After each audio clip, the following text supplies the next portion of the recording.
कार्यक्रम की आज के लिए अध्यक्षता करने के लिए आए हुए श्रीमान जटाशंकर चौधरी जी, जो सेवानिवृत्त IAS हैं, हमारे इस सरला बिरला विश्वविद्यालय के और कुल सचिव वे भी यहाँ उपस्थित हैं और उतने ही सम्मानीय हमारे साथ मेरे साथ आए हुए बड़ी संख्या में स्वदेशी जागरण मंच के कार्यकर्ता सामने भी बैठे हैं बड़ी मात्रा में, अध्यापक जन और प्रिय विद्यार्थी।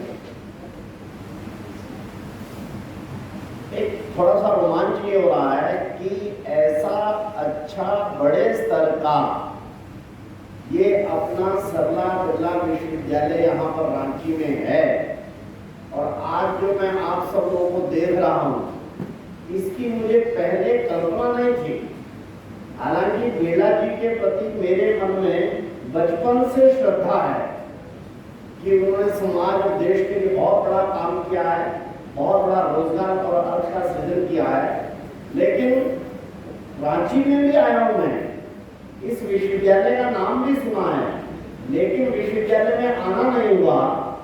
आज मैं आप सब लोगों को देख के और इस विश्वविद्यालय में आकर स्वयं को रोमांचित महसूस कर रहा हूं, आपका अभिनंदन करता हूं।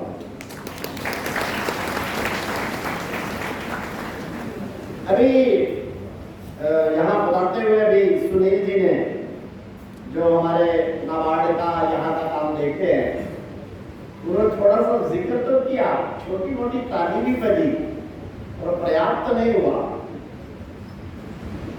एक घटना अपने देश में कल होने वाली है। एक घटना आज से 15 दिन पहले हुई है। जो कल और परसों में घटना अपने देश में होने वाली है, वो कौन सी है? हाँ? ओ, ठीक है, तो अच्छा है।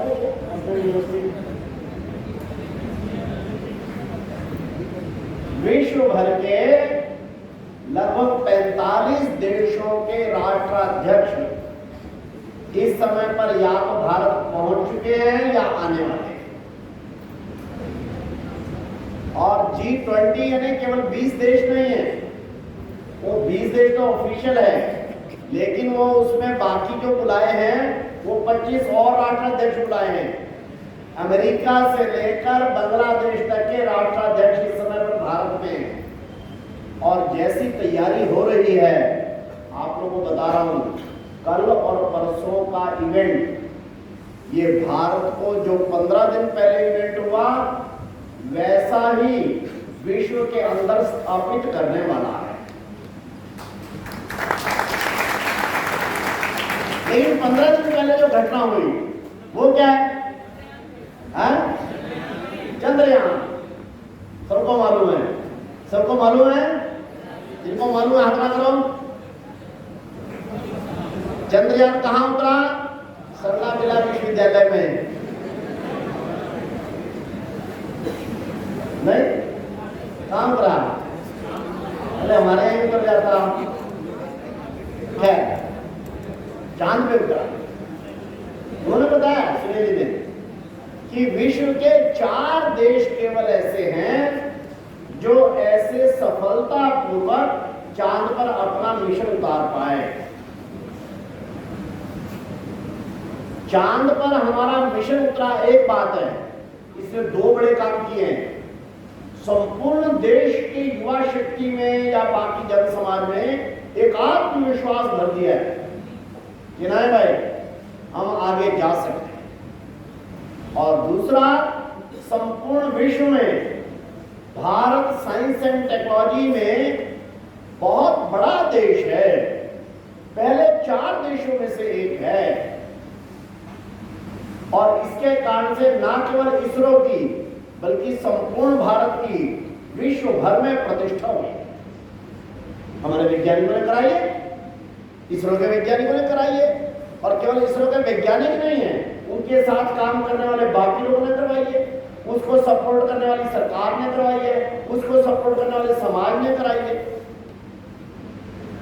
तो ऐसे अपने वैज्ञानिकों के लिए जिन्होंने देश को इतनी बड़ी उपलब्धि कराई, ऐसे अपने कारीगरों और बाकी लोगों के लिए, योजनाकारों के लिए, जो कल और परसों में G20 में देश में और आगे की सारी दुनिया में छाप छूटने वाली है।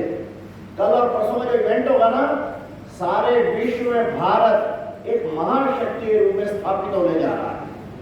तो जिन्होंने भी संपूर्ण विश्व में भारत को प्रतिष्ठित करने में एक बड़ी भूमिका निभाई है, चाहे हमारे इसरो के वैज्ञानिक हों, उनके सहायक हों, कल और परसों G20 को सफलतापूर्वक आयोजन करने वाले महाप्रबंधकीय लोग हों, कारीगर हों, उन सब के अभिनंदन के लिए आखिर हमारा भी कुछ काम बनता है भाई। और बैठ के नहीं, स्टैंडिंग ओवेशन, खड़े होकर जरा एक बार जोरदार ढंग से ताली बजाएंगे सभी। एक बार खड़े होकर जोरदार ढंग से ताली बजाएंगे।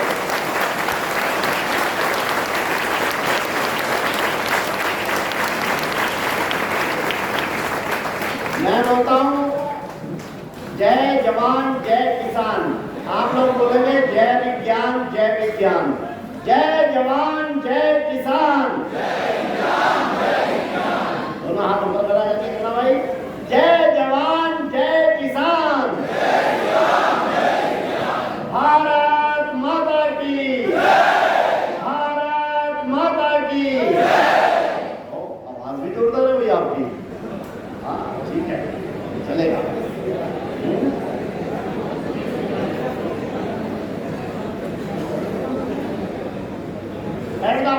शुरू में एक आश्वासन देता हूं।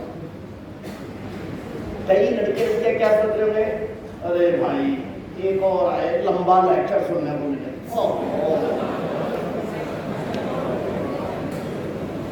एक और भाषण। तो आपको गुड न्यूज देता हूं, आज भाषण नहीं होगा।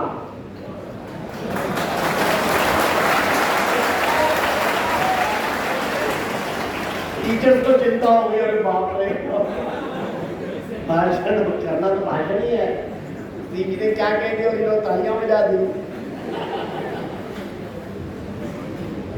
आज एक ऐसे विषय पर चर्चा करनी है जो आपके दिल दिमाग में बैठी हुई सबसे बड़ी चिंता है। आपकी ये चिंता है, इधर वालों की कम है, आपकी ज्यादा है, और आपसे भी ज्यादा आपके पेरेंट्स की चिंता है। अच्छा चलो देखो, आप में से किसने अनुमान लगा लिया है? आपकी और आपके पेरेंट्स की सबसे बड़ी चिंता क्या है? हैं? खीर मिलनी। हाँ, क्या चिंता है? कोई खड़े होकर बताओ। हैं? रोजगार क्या? हाँ ठीक है ठीक है, लड़कियों से बताओ भाई, आपकी और आपके पेरेंट्स की सबसे बड़ी चिंता क्या है?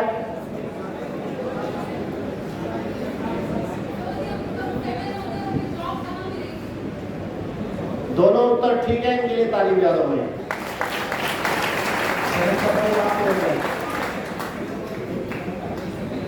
आज वास्तव में हम इसी मुद्दे पर चर्चा करने वाले हैं, जो आपके और आपके पेरेंट्स के दिल दिमाग पर सबसे बड़ा है कि पढ़ाई करने के बाद, पढ़ाई करते हुए या करने की यहां से जाके आवाज आ रही कि नहीं?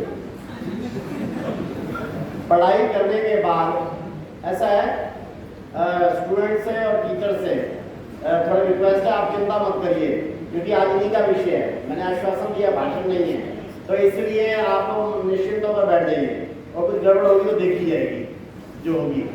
हाँ, जो एनएसएस वालों की ड्यूटी लगी है, आप भी निश्चिंत होकर सुनिए। हाँ चलो, स्टूडेंट खड़े रह सकते हैं अगर चाहें तो, टीचर तो कम से कम बैठ जाएगी। एनीवे, तो जो आपके और आपके पेरेंट्स के दिल दिमाग की चर्चा का विषय है, आज उसके समाधान की चर्चा करेंगे हम। जिनको लगता है हाँ करो, वो हाथ रख लो। अच्छा, कई ऐसे भी हैं जिनको हाथ नहीं खड़ा किया, उनको लगता है नहीं, इस पे चर्चा नहीं करनी। ठीक, बस भाई, तब हमारी कॉपरेशन चलेगी। क्योंकि विषय ऐसा है आप लोगों से चर्चा करने का है, हाँ? तो थोड़ा यहीं पर सबसे बड़ा मुद्दा है कि हमारे को अपनी यहाँ से बीटेक करने के बाद, बीकॉम करने के बाद, बीबीए, एमबीए करने के बाद, व्हाटएवर यू आर डूइंग, इसके करने के बाद कोई जॉब, कोई एम्प्लॉयमेंट, कोई रोजगार ये मिलने वाला है या नहीं? टू वेरी सॉरी, एक फिगर ऐसी है कि भारत में ऑर्गेनाइज सेक्टर की जॉब्स केवल 8% होती हैं। 8, 8.5 बस इतना, 10 से तो नीचे ही रहती है। इसमें गवर्नमेंट, सेमी गवर्नमेंट और प्राइवेट सेक्टर की मिलाकर जितनी भी जॉब्स हैं ये लेस देन 10% है total, PM to PM every job. अब यहां बैठे 500 लड़के लड़कियां हैं तो 500 जॉब चाहिए, जॉब्स 10% है, केवल 50 को मिलेंगे, 450 को नहीं मिलेंगे। ये सच है, ये डेटा है। Data is not of mine, it is the government of Jharkhand, government of India, CMI का डाटा है, एनएसएस का डाटा। 10% से ऊपर ऑर्गेनाइज सेक्टर में जॉब होती ही नहीं।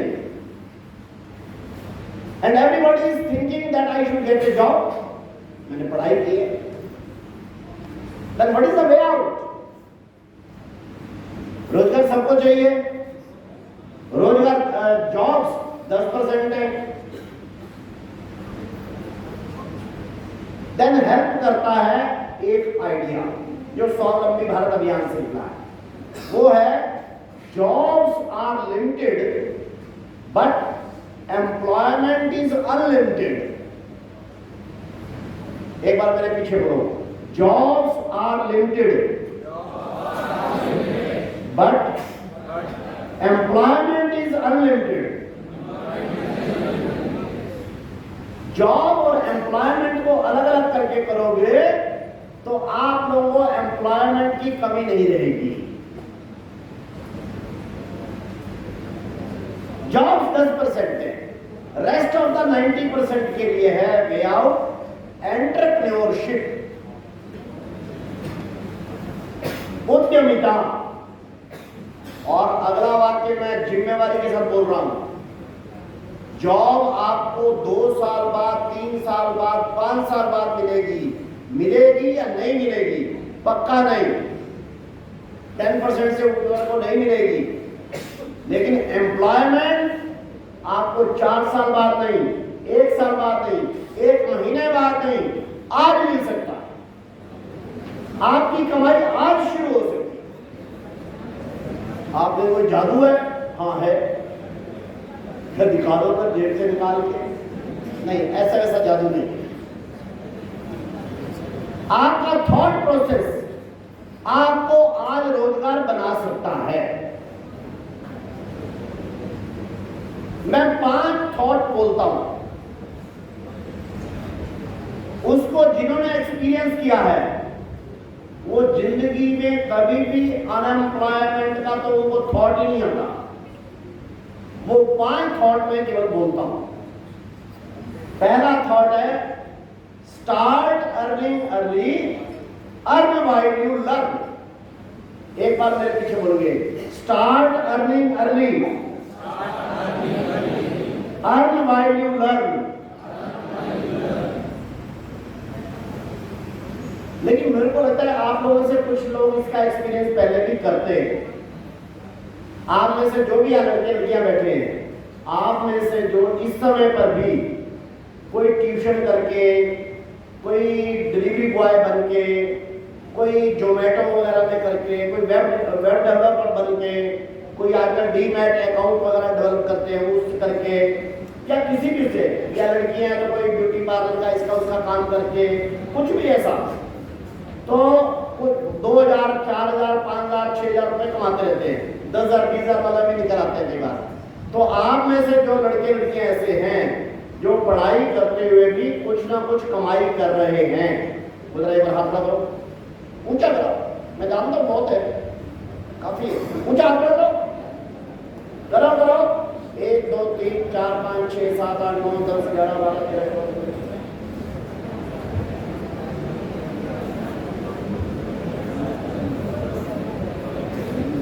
एक 60-65 लड़के लड़कियां हैं जो इस समय पर अपनी पढ़ाई करते हुए भी कमाई कर रहे हैं।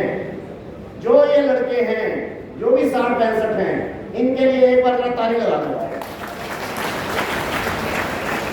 क्यों? इन्होंने तो कमाई शुरू कर दी, छोटी ही की होगी। अच्छा, इसमें भी अलग अलग है, कोई तो 2-3-4 हजार रुपए कमाते होंगे, कोई 7-8 हजार, कुछ ऐसे भी होंगे जो 10,000 या 10,000 को पार कर गए हैं। ऐसे कोई है क्या जो 10,000 या 10,000 से ऊपर कमाई करते हैं? इनका आंकड़ा दो। अरे बाप रे, यहाँ तो 2 नंबर काफी है। 1 2 3, ये लड़के भी खड़े रहो अपनी जगह पर। 10,000 या 10,000 से ऊपर कमाते हैं, अपनी जगह पर खड़े रहो।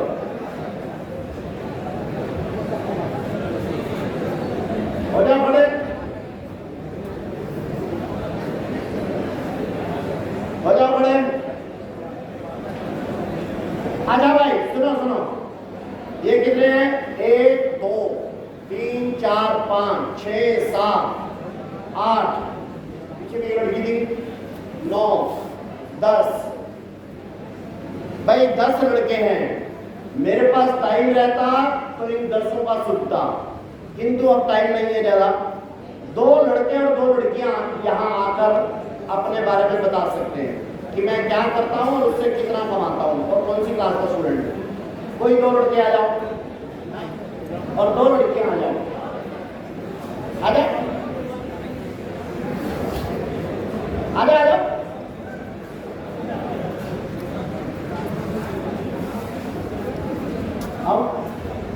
Okay, you have okay. हाँ, अपना नाम बताओ। सभी को सुप्रभात। मेरा नाम मनीष कुमार दास है। मैं बीबीए 5th सेमेस्टर का छात्र हूँ। सुनिए, हर बार ना चलिए, जिस समय करना मैं बताऊंगा तो टाइम ज़्यादा लगेगा। हाँ, मैं बताना चाहता हूँ, मेरे कमाई का जरिया मैं एक निवेशक हूँ। मैं 2018 से ट्रेडिंग जर्नी में कर रहा हूँ। मैंने इनिशियल एज में काफ़ी ट्रेडिंग सीखी, काफ़ी पैसे भी कमाए, बट मैं आज एक प्राउडली कह सकता हूँ कि मैं एक प्रॉफिटेबल ट्रेडर रहा हूँ और आगे भी रहूँगा। मेरा इनिशियल कमाई एक ट्रेड पे 45,000 रहा है। वो ट्रेड था अम्बुजा सीमेंट का। धन्यवाद। मैं निवेशक हूँ तो हर महीने तो मुश्किल है, बट जब मैं ट्रेड अपना क्लोज करता हूँ तो मिनिमम वो 6 फिगर रहते हैं।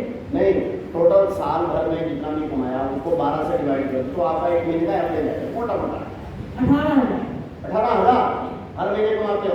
और कौन सी क्लास के स्टूडेंट हो? मैं 5th सेमेस्टर का हूँ। 5th सेमेस्टर का स्टूडेंट। अब लगाओ जरा ताली।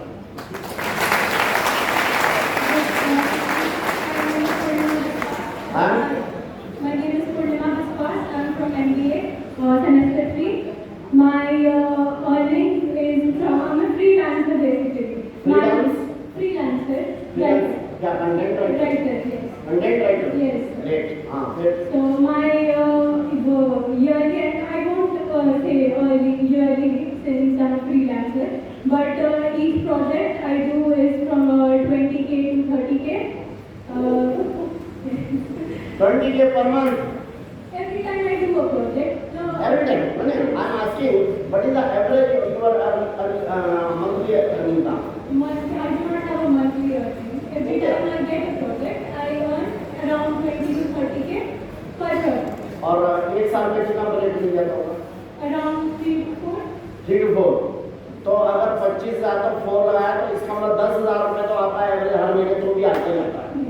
Great great great. आ जाओ आ जाओ।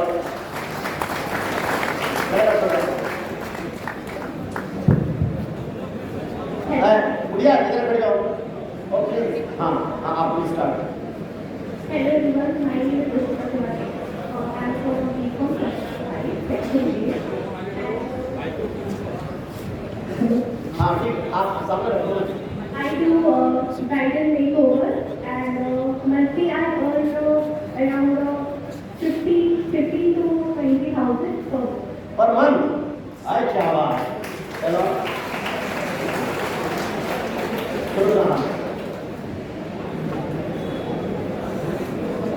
Hello everyone,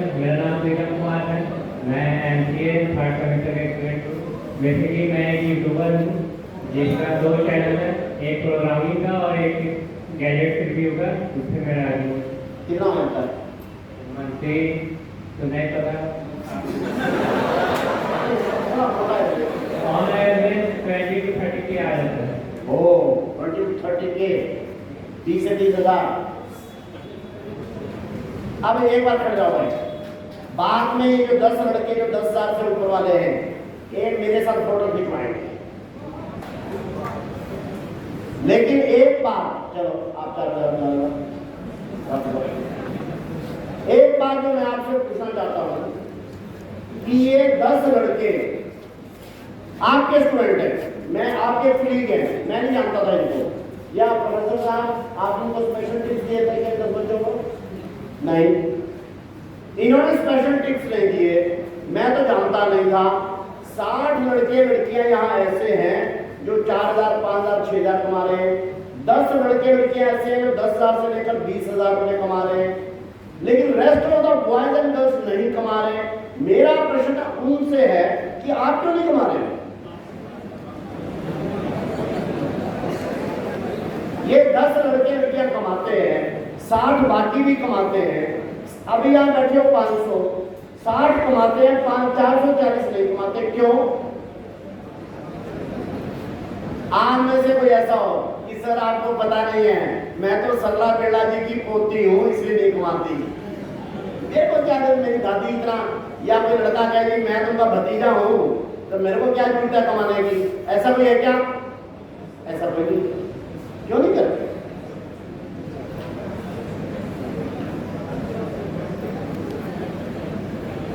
ये जरा ध्यान करो भाई, आई एम सीरियस, सुनिए, I am seriously saying to you, हमने अपनी अनएम्प्लॉयमेंट को स्वयं ओढ़ रखा है।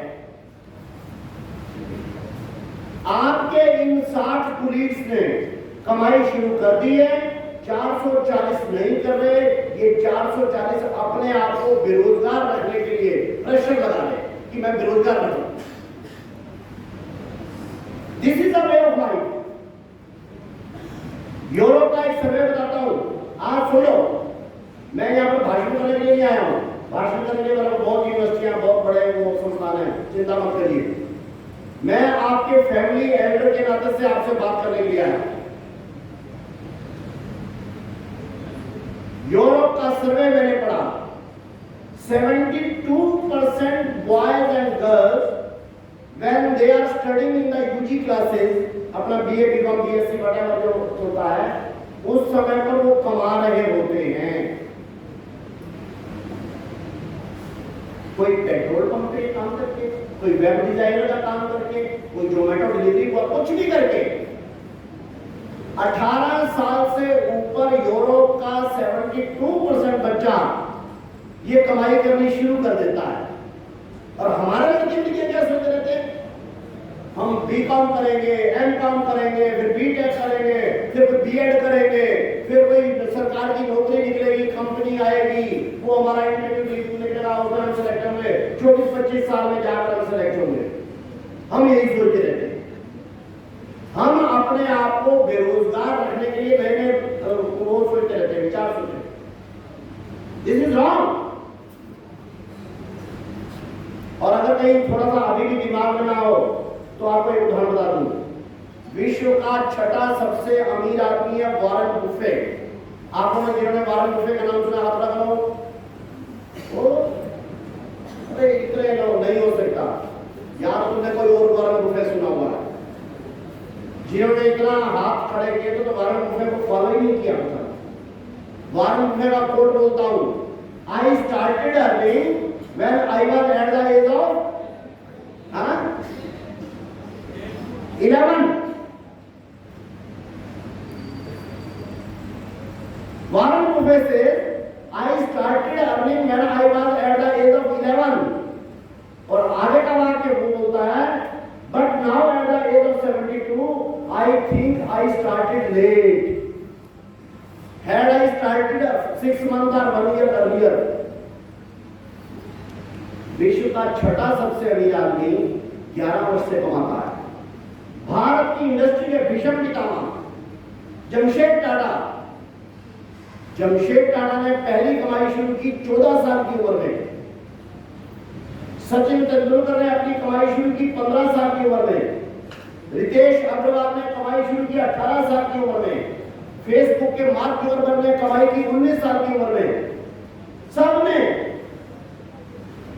मिलेनियर की लिस्ट में 60% ऐसे लड़के लड़कियां लोग हैं जिन्होंने 15, 16, 18, 20 से कम में कमाई शुरू कर दी। और हम जो है 24, 25 साल ग्रेजुएशन, पोस्ट ग्रेजुएशन, कोई एमएलए, कोई एमपी, कोई सरकार हमारे को मिलता नहीं। This is the problem. और आप सॉल्व कर सकते हो। मैं ये तो नहीं कहता कि आज ही कर दो, लेकिन जिनको लगता है ओके ये काम कर सकते हैं, देखेंगे और महीने, 2 महीने, 3 महीने में I will start earning when I will be learning. यानी मैं जो पढ़ाई कर रहा हूं उस समय मैं कुछ ना कुछ कोई चाहे 1000 रुपए कमाऊं, 2000 कमाऊं, किससे कमाऊं? जो आपकी स्ट्रेंथ हो, जिसमें आपको रुचि हो। तो जिनको लगता है कि ठीक है मैं पढ़ाई करते हुए कुछ ना कुछ कमाई तो शुरू करूंगा, हर बार ऊंचा, वो पहले वाले भी करो, दूसरे वाले भी, जो कर रहे हैं वो भी, जो नए हैं वो भी ऊंचा करो। जो नहीं करेंगे वो खड़े होकर बाहर आएंगे। बहुत अच्छा, और बड़ी मात्रा में हाथ उठाया है। मैं दावा कर रहा हूं दोबारा से, सुनिए, आज के 5 थॉट्स आपको कभी भी जिंदगी में बेरोजगार नहीं होंगे। 125 से अधिक यूनिवर्सिटियों में घूमने के बाद 5 साल से बेरोजगारी के एक चीज को ट्रैक करने के बाद मैं दावे के साथ कहता हूं, मैंने ऑटो वालों से लेकर वाहन रुपए तक को स्टडी कर लिया। इसलिए बच्चों में तुम्हारे एल्डर के नाते से कह रहा हूं, इन चीजों पे आ जाओ, आपको इतनी खुशी मिलेगी। आपके परिवार के लोग, एक लड़की को मैं जब ऐसा कर रहा था, लड़की ने कहा अंकल एक तो लेकिन प्रॉब्लम है क्या, मैं अगर कमाई शुरू कर दूंगी तो मेरे मार्क्स पर फर्क पड़ेगा, मेरा कंसंट्रेशन वहां से भंग होगा। मैं क्या, लेकिन मेरी स्टडी दूसरी कह रही है क्या, जो बच्चे अपने बारे में इतना सीरियस होते हैं कि पढ़ाई करते हुए कमाई करते हैं, उनके मार्क्स, उनका परसेंटेज ये बाकी लड़के लड़कियों की अपेक्षा ज्यादा होता है।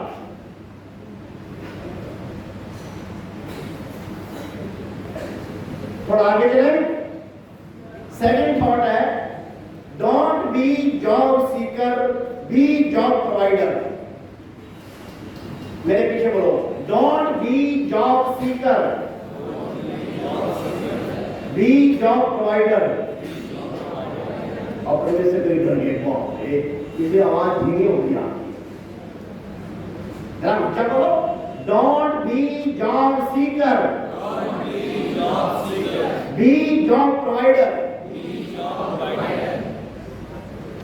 इसमें भी राहत मैं कराऊंगा।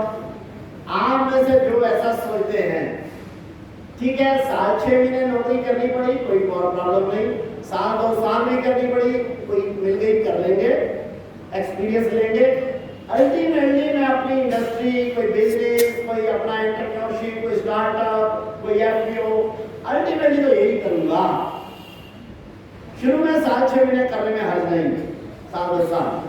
तो जो ऐसे की जिंदगी में अल्टीमेटली तो मैं जॉब प्रोवाइडर बनने की सोचता हूँ, एंटरप्रेन्योरशिप में जाऊंगा, स्टार्टअप करूंगा, छोटा काम, लेकिन अपना बिजनेस, अपनी इंडस्ट्री करूंगा, ऐसा जिनको लगता है। आगे करो, ऊंचा ऊंचा, वर्ड 5 नंबर, क्या बात है। लड़कियों में हाथ जरा करना है, क्यों भाई? कर लो, नहीं तो आगे कान रोकूंगा।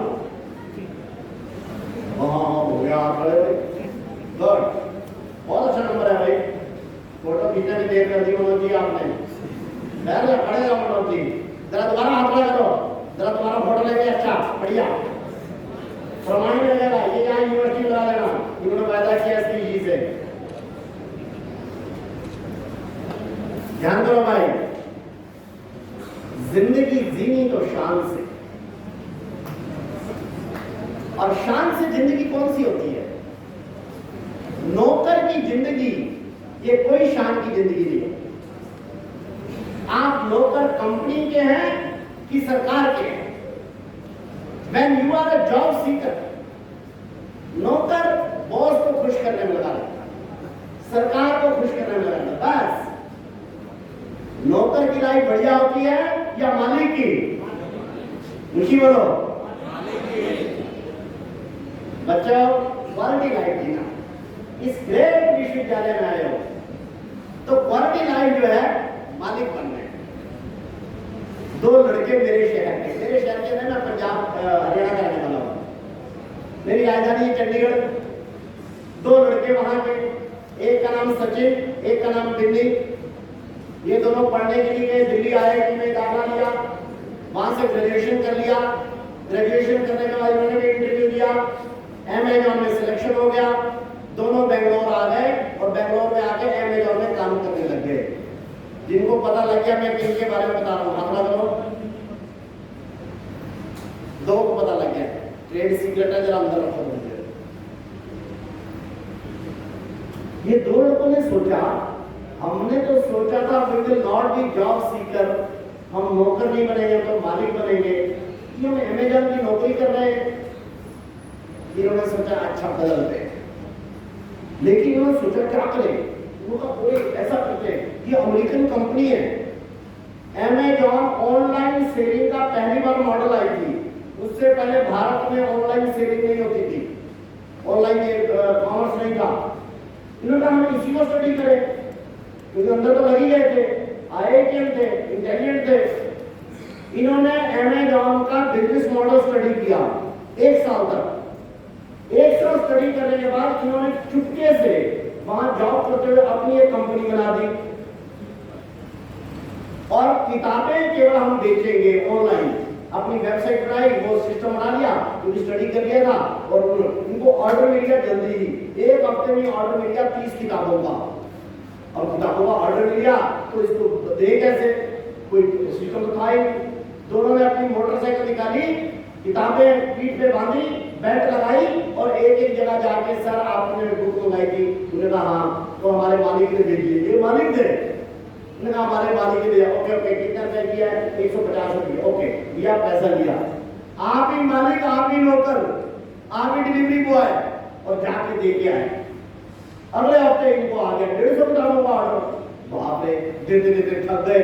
फिर उनका बाप ने ये नहीं हुआ सर। इन्होंने 2 लोग रखे नौकरी पर कि ऑर्डर एग्जीक्यूट तुम करके आना।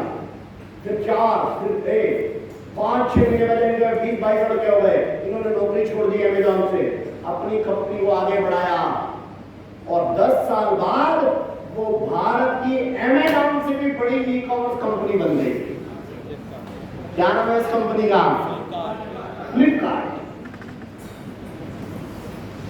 मैं आपको क्वालिटी लाइफ बता रहा हूं भाई।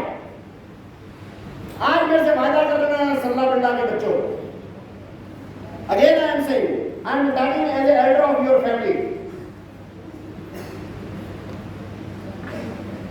उनको जब लगा कि अब अमेजॉन इसमें अपना वो कर रही है, कैश फूंक रही है, तो इसकी टक्कर जो हमारे से नहीं हो सकी। उन्होंने अमेरिकन कंपनी वॉलमार्ट को देखी 2018 में। जानते हो क्या हुआ? भारत की नहीं, विश्व के इतिहास की सबसे बड़ी ई-कॉमर्स कंपनी की डील हुई। इनकी कंपनी 1,40,000 करोड़ रुपए में वॉलमार्ट को जो मिली। कितने की? ये लड़के वहां 50-60 हजार के नौकर थे 2009 में, 2010 में, और 2018 में केवल 9 साल में 1,20,000 एम्प्लॉय, 1,40,000 करोड़ रुपए के मालिक। This is the quality life. जीना है? आ जाओ। I am saying employment is unlimited, entrepreneurship is unlimited. तुम्हारा जिंदगी के, तुम्हारे फैमिली के जिंदगी के भाग्य बदल देती है एंटरप्रेन्योरशिप। वो चीज आप एक नहीं जाते, आप 20, 50, 100, 200, 500, 1000 लोगों को रोजगार देते हो। This is the line I will not be job Sikar, I will be job provider. आप कहेंगे मैं 50 ऐसे उदाहरण दे सकता हूं, लेकिन टाइम फ्रेम है, इस टाइम फ्रेम में बात करनी है, इसलिए इस 2 पर बात करें। इसलिए मैं बाकी उदाहरण ना देते हुए आपसे पूछ रहा हूं, दोबारा से हाथ खड़ा करो और जरा फोटोग्राफर भी जरा खड़े हो। सचिन मिन्नी की तरह साल 2 साल किसी कंपनी में काम करना कोई जुल्म नहीं है, एक्सपीरियंस लेने के, नॉलेज लेने के लिए। लेकिन अल्टीमेटली जिंदगी का संकल्प कि बनूंगा तो मैं एंटरप्रेन्योर, अपना बिजनेस, अपनी इंडस्ट्री, कुछ तो भी करूंगा। जो ऐसा कहते हैं, अब हाथ खड़ा करो, परसेंटेज देखना चाहता हूं। What is the change of percentage? ऊंचा हाथ खड़ा करो, शाबाश। बोलो भारत माता की, भारत माता की। एक बार संकल्प भी बोल दीजिए, I will not be job Sikar, I will be job provider.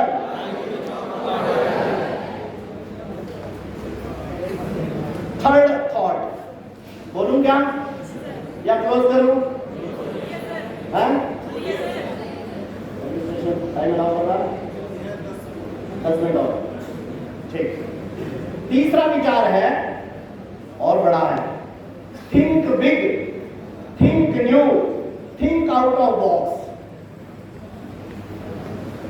एक बार मेरे पीछे बोलो, think big, think new, think out of box. ये क्या मामला है? एक जगह पर मैं हुआ, एक स्टूडेंट मेरे से पूछने लगा कि sir think big okay, think new okay, ये थिंक आउट ऑफ बॉक्स क्या होता है? मैं कहा थिंक आउट ऑफ बॉक्स, मैं सोचे हमारे हरियाणा का ही होता था। मैं कहा think out of box Baba Ramdev होता है। हमारी एक प्रॉब्लम क्या है, मेरे को बहुत से लड़के लड़कियां मिलते हैं, सर हाँ आपके कई जानकार हो गए, हाँ फिर मेरे को एक 15,000 की नौकरी लगवा दो ना, मैंने बीटेक किया, एक 20,000 रुपये कोई अच्छा जगह लगवा दो ना, वो कंपनी के वो अपने आपके आरएसएस में आते हैं, उससे बात कर दो ना। मैं क्या मैं बात कर सकता हूँ या नहीं कर सकता हूँ अलग बताऊंगा, पर तेरे को पहले थप्पड़ तो जरूर लगाऊंगा। क्यों? लो एम इज क्राइम। छोटा सोचना, परमात्मा ने इतनी बड़ी जिंदगी दी, बढ़िया जिंदगी दी, देन छोटा सोचते हो क्यों? इस देश को छोटा लोगों का रखना है क्या? नेवर। Think big. आप कहेंगे सर आपको मेरी उसका पता नहीं, मैं ये जो बड़ी मानव रचना यूनिवर्सिटी है उसमें खड़े हो गए, एक लड़की थोड़ा सा गुस्से में एजुकेट हो गई, वो खड़ी हो गई कि सर आपको मेरे फैमिली का पता नहीं है। मैं क्या पता नहीं है? आप ये भाषण कर रहे हो थिंक बिग, थिंक न्यू। मेरी प्रॉब्लम को आपको पता है मैं क्या प्रॉब्लम है? मेरे पापा ऑटो चलाते हैं, मेरी माँ बीमार रहती है, मेरे को क्या नाम है वो लेकर उन्होंने उधार लेकर मेरे को पढ़ा रहे हैं। मैं क्या भी सोचूं, मेरे को 15-20 हजार की नौकरी चाहिए। मैंने कहा बच्चे तुम क्या कर रही है? मैं क्या करूं? पापा उधार लेकर मेरे को पढ़ा रहे हैं। मैंने कहा और तू पढ़ रही है, क्यों पढ़ाई ना करूं? मेरे को अधिकार नहीं है, मैं गरीब की लड़की हूं, मेरे को बड़े कॉलेज में पढ़ने का। मैं कहा तेरे को अधिकार तो पूरा है, सरकार ने दे रखा है तब ये कर रही है, लेकिन तू जो कर रही ना अपने पापा के साथ क्राइम कर रही है। मतलब तेरा पापा ऑटो चलाता है और तू क्या नाम है उधार पैसा दिवा के अपने माँ बाप को उधारी में डाल के और तू पढ़ रही है। This is wrong.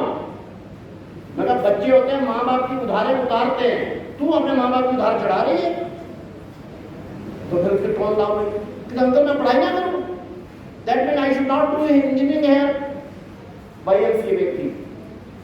मैं कहना नहीं पढ़ना चाहिए। ये क्या कह रहे सर? मैं हाँ मैं जिम्मेवारी के साथ कह रहा हूं कि मुझे इंजीनियरिंग नहीं पढ़नी चाहिए, मेरा अधिकार। मैं कहा अधिकार छोड़, तू कमाई करने की सोच, पढ़ाई करने की सोचो अच्छी बात है, लेकिन पढ़ाई से ज्यादा कमाई करने की सोचो। क्या मतलब?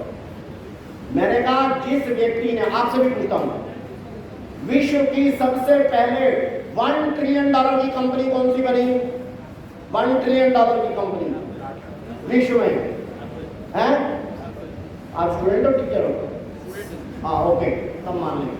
बिल्कुल ठीक उत्तर दिया भाई। एप्पल कंप्यूटर्स दुनिया की पहली कंपनी है जो $1 ट्रिलियन की कंपनी बनी। मैंने उस लड़की को कहा खड़ी रहना, वो लड़की खड़ी हो गई। तेरे को नहीं कहा, वो उसको कहा था फरीदाबाद के कॉलेज में। एनीवे, वो क्या नाम है लड़की ने, मैंने कहा सुन, स्टीव जॉब, एप्पल किसने बनाया? स्टीव जॉब ने। स्टीव जॉब जिसने विश्व की सबसे बड़ी कंपनी बनाई, 52 वर्ष में तो उसकी मृत्यु हो गई, जिसने कंपनी बनाई, उस कंपनी का मालिक सीईओ, वो कौन सी मीटिंग कॉलेज में पढ़ा था? बता रहा अमेरिका के MIT में पढ़ा था, हार्वर्ड में पढ़ा था, किस में पढ़ा था? किसी में नहीं पढ़ा था। उसको छोड़ दो, मैंने कहा तेरे भाई MCA फरीदाबाद जैसे सामान्य कॉलेज में भी नहीं पढ़ा था। देन मैं कहा क्यों नहीं पढ़ा था?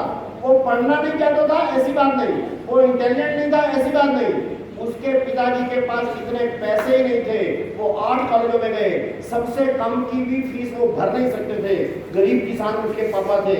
इसलिए उसने कहा कि अगर तू लड़का कहे तो मैं अपनी जमीन बेचकर, अपने बाप ने अपने स्टीव जॉब को कहा मैं जमीन बेच के आपको पढ़ा सकता हूँ, क्योंकि तेरी माँ से मैंने प्रॉमिस किया हुआ है कि तेरे को मैं ग्रेजुएशन कराऊंगा। उनका नहीं पापा ऐसा नहीं चलना, आप चिंता नहीं करिए, मैं अपना जीवन अपने आप कर लूंगा, आपको जमीन नहीं बेचना।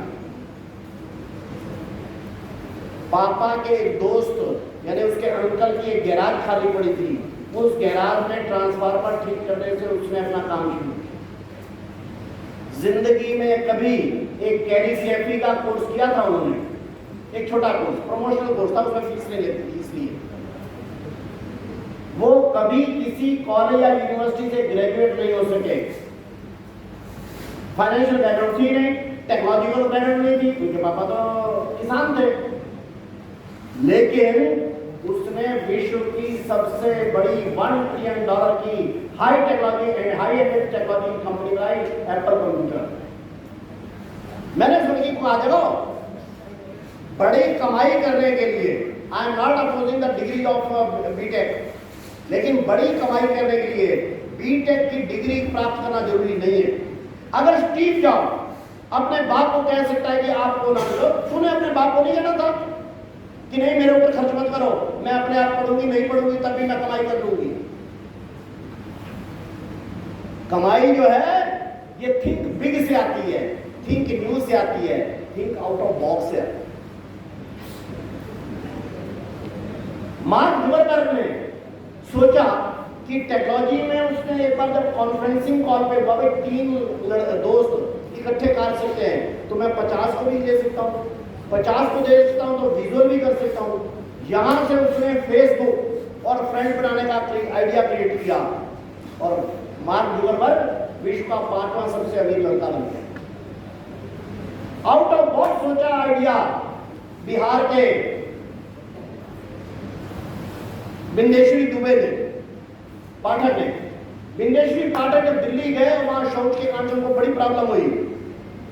ये हालांकि ब्राह्मण परिवार है, लेकिन इन्होंने कहा कि लोगों को दिक्कत है शौच की, और जहां दिक्कत है वहां पैसा इनके दिमाग में था। आउट ऑफ बॉक्स लोगों के शौच की अगर सुविधा बना दूं तो बड़ा पैसा बन सकता है। This was the out of box idea in Bindeshwari Pathak mind. और भारत में सुलभ शौचालय की 6000 की सबसे बड़ी चेन खड़ी कर दी बिंदेश्वरी में। 60,000 से लोगों को रोजगार दे दिया उसने। क्यों? आउट ऑफ बॉक्स सोचा। आउट ऑफ बॉक्स सोचा बाबा रामदेव ने। बाबा रामदेव इज फ्रॉम हरियाणा, मेरा शहर, मेरा वो है प्रांत है। बाबा रामदेव के पास कोई ग्रेजुएशन नहीं है, 10वीं 11वीं तक की पढ़ाई की, किसी दोस्त के साथ हरिद्वार चले गए, योगी और उनके साथ रहकर उन्होंने योग और प्राणायाम सीखा। और बाबा रामदेव की योगदान योग प्राणायाम नहीं है, नो, योग प्राणायाम तो बाबा रामदेव से भी ज्यादा हरिद्वार में बहुत जानते हैं। बाबा रामदेव का आइडिया है out of box. Out of box Baba Ramdev ने क्या सोचा कि योग प्राणायाम के बारे में लोग सोचते हैं ये तो साधु अघोड़ी करते हैं, लेकिन अगर सामान्य व्यक्तियों को भी मैं सरल तरीके से बता दूं तो सामान्य व्यक्ति इससे स्वास्थ्य ठीक कर सकते हैं। और उससे भी बड़ा आइडिया उसने सोचा कि मैं अगर स्वास्थ्य ठीक करूंगा तो लोग मुझे बदले में पैसा दे देंगे। योग प्राणायाम से भी पैसा कमाया जा सकता है, ये out of box idea Baba Ramdev के पास आया। योग प्राणायाम तो 3000 साल से चल रहा है भारत में, और आज बाबा रामदेव की पतंजलि 30,000 करोड़ रुपए की कंपनी हो गई है। 1 लाख लोगों को डायरेक्ट रोजगार दे रहे हैं, इनडायरेक्ट देने वाले तो लाखों और भी है। एक 11वीं 12वीं संस्कृत और योग और आसन पढ़ा हुआ लड़का आज सारे भारत के सारे विश्व में योग प्राणायाम फैला रहा है, हजारों करोड़ रुपए की कंपनी खड़ी करता है, लाखों लोगों को रोजगार देता है। This is the power of out of box idea. इसमें हाथ नहीं खड़ा करवाता हूं क्योंकि ये जनरल होता है, लेकिन मैं आपको कह रहा हूं आप लोगों को बिगर बनना है, न्यू सोचो, बड़ा तो जरूर सोचो, आउट ऑफ बॉक्स सोचो। आपको ना पैसे की कमी रहेगी ना एम्प्लॉयमेंट की कमी रहेगी।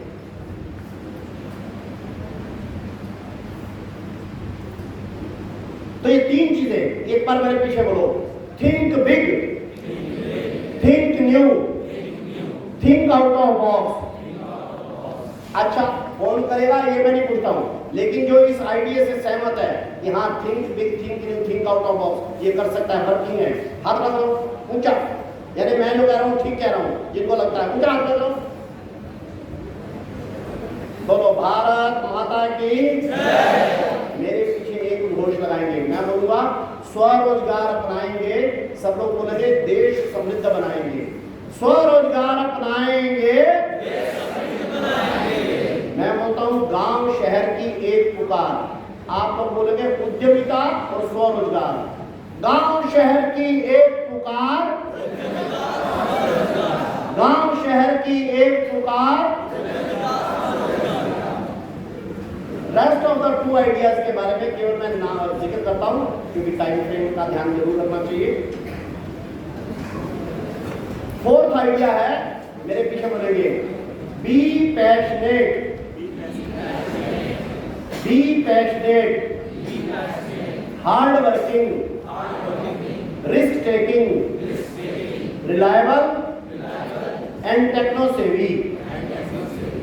हमने जितने भी मिलीनियर और बिलीनियर्स को स्टडी किया उनमें 5 गुण कॉमन थे। जरा वो किताब देना।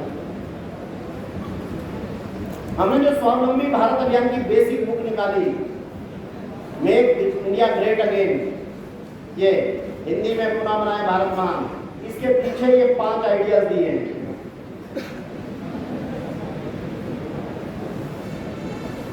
और 5वां और अंतिम वो है, मेरे पीछे बोल दीजिए, नेशन फर्स्ट स्वदेशी मस्ट, नेशन फर्स्ट स्वदेशी मस्ट। आप कहेंगे ये क्या नेशन फर्स्ट स्वदेशी मस्ट क्या होता? देखिए, जब आदमी बड़ा बनता ना, उसके बड़े बनने में उसको देश का ध्यान रखना होता। बिरला जी ने, जिन्होंने ये सारी इंडस्ट्री खड़ी की, देश का सोचा। टाटा ने देश का सोचा, लेकिन एंटरप्रेन्योर तो बने, लेकिन देश का नहीं सोचा तो करप्शन के गड्ढे में गए। जब देश समाज के तक केवल मैं अपना सोचता है, करप्शन करता, तब क्या बनता आदमी? विजय माल्या। विजय माल्या ने भी पैसा बड़ा कमाया, लेकिन करप्शन किया, और अंत तो क्या किया? सारे जगह जगह भाग रहा है, कहीं पुलिस पीछे पड़ी है, कहीं इंटरपोल पीछे पड़ा है, कहीं वो पड़ा है। ये लाइफ है? No, this is not the life. तो केवल एंटरप्रेन्योर होना पर्याप्त नहीं, एंटरप्रेन्योर होने से विजय माल्या जैसा एंटरप्रेन्योर नहीं चाहिए, एंटरप्रेन्योर चाहिए घनश्याम दास बिरला जैसा, एंटरप्रेन्योर चाहिए रतन टाटा जैसा, एंटरप्रेन्योर चाहिए बाबा रामदेव जैसा, एंटरप्रेन्योर चाहिए श्रीधर बैम्बू जैसा।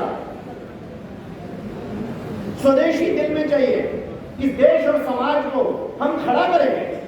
चंद्रयान के वैज्ञानिकों ने अगर इसरो पहुंचाया तो सारा देश खुश है। हम भी अगर स्वदेशी इन्वेस्ट करेंगे सारा देश खुश होगा। हमारा परिवार, हमारा गांव, हमारी सोसाइटी, हमारा देश, ये साथ चलने चाहिए। इसी को स्वदेशी भाव बोलते हैं। मैं समझता हूं यहाँ सरला बेटा विश्वविद्यालय के, क्योंकि आपका बीज ही इतना उत्तम है। हमारे माननीय घनश्याम दास बिरला जी, दुनिया ने, भारत ने जो अपने जेम पैदा किए उनमें से एक, और उन्होंने आखिर हमारे को इतनी बढ़िया पढ़ाई का व्यवस्था कर दी ना, ये सरला बेटा विश्वविद्यालय बनाकर हमारे ऊपर कितना बड़ा काम किया। हमारे पेरेंट्स ने जो किया उससे ज्यादा यहां से किया। This is the life. हम सब अपने इस भारत को विश्व का फिर से सिरमौर देश बनाना चाहते हैं। विश्व का सिरमौर देश बनने के लिए उसके लड़के लड़कियां, ये बड़े लोग होंगे, ये जॉब प्रोवाइडर होंगे, ये नेशन फर्स्ट स्वदेशी मस्ट वाले होंगे, ये थिंक बिग थिंक न्यू वाले होंगे। हम सब ऐसा बनेंगे, मेरे को पक्का विश्वास है। इसलिए आपको आपके सफल एंटरप्रेन्योरल जीवन की एक बार फिर से शुभकामनाएं और बधाई देते हुए अपनी बात पूरी करता हूं।